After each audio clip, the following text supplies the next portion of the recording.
Training സെക്ഷന് ശേഷമാണ് എനിക്ക് ഈ ഒരു കോൺഫിഡൻസ് കിട്ടിയത്. പേഴ്സണൽ ബ്രാൻഡിങ് കൊണ്ട് നമ്മൾ എന്ത് ധരിച്ചു വെച്ചിരിക്കുന്നതോ മേ ബി ചിലപ്പോൾ റോങ് ആയിരിക്കാം.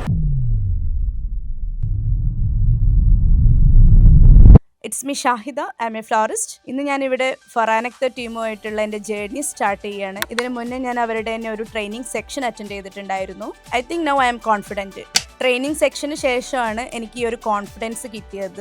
പേഴ്സണൽ ബ്രാൻഡിങ് കൊണ്ട് നമ്മൾ എന്ത് ധരിച്ചു വെച്ചിരിക്കുന്നതോ മേ ബി ചിലപ്പോൾ റോങ് ആയിരിക്കാം. എനിക്ക് പറയാനുള്ളത്, നിങ്ങൾ തീർച്ചയായിട്ടും ഇതുപോലെ ഒരു ട്രെയിനിങ് സെക്ഷൻ അറ്റൻഡ് ചെയ്യണം. നമ്മളെ കൊണ്ട് കഴിയും, നമുക്ക് ആവാവുന്നതാണ് എന്നുള്ള ഒരു ഡിസിഷൻ നമുക്ക് എടുക്കാൻ പറ്റും എന്നുള്ളത് ഞാനൊരു കോൺഫിഡൻസ് തരുന്നു നിങ്ങൾക്ക്.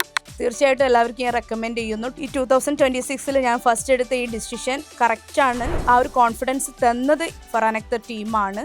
ഞാൻ എൻ്റെ ജേണി ഇവരുമായിട്ട് സ്റ്റാർട്ട് ചെയ്തു. ഇനി നിങ്ങൾക്ക് നിങ്ങളുടെ ഡിസിഷൻ എടുക്കാം. What's your story? സ്പെഷ്യലി ഒരു വുമൺ ഓൺട്രപ്രനേഴ്സിന് കുറച്ച് കൂടുതൽ കിട്ടാൻ ചാൻസ് ഉണ്ടോ? അങ്ങനെയല്ല,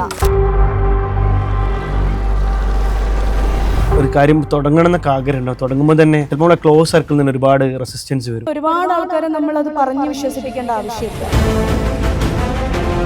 അപ്പൊ പിന്നെ ഒരു ഹരമായി ക്യാഷ് കിട്ടുമ്പോൾ നമുക്കൊരു ഇൻട്രസ്റ്റ് ആണല്ലോ. തീർച്ചയായും മണിയാണ് ഏറ്റവും വലിയ മോട്ടിവേഷൻ. ഒരു വർക്ക് ഏറ്റെടുത്ത് അത് ഫുൾ പെർഫെക്ഷനിൽ കൊടുക്കണം എന്നുള്ളത് എൻ്റെ ഒരു ആശയം. ഉറക്കില്ലാതെ പണിയെടുക്കും. ഇല്ല, ഉറക്കില്ലായിരുന്നു. പക്ഷെ ചിലപ്പോൾ എല്ലാ ഹസ്ബൻഡും നമ്മൾ പറഞ്ഞ കൺവിൻസ് ആവുന്ന ഒരു 99% ആയിരിക്കൂല. അതൊന്നും നമുക്ക് ശരിയാവില്ല മോളെ. എന്നെ ഏൽപ്പിച്ചൊരു ജോലി ഞാനത് എന്താണെങ്കിലും ഭംഗിയായിട്ട് ചെയ്യും. അതെനിക്കിപ്പം കാണുന്നുണ്ട്. കാരണം ഇന്റർവ്യൂ ചെയ്യുന്നതിന് മുന്നേ പറഞ്ഞ് ഞാനൊന്നും പ്രിപ്പയർ അല്ല, അല്ലെങ്കിൽ എനിക്കൊന്നും പറയാൻ പറ്റില്ല എന്ന് പറഞ്ഞിട്ട് ഇപ്പം നല്ല ഫ്ലോയിൽ വരുന്നുണ്ട്.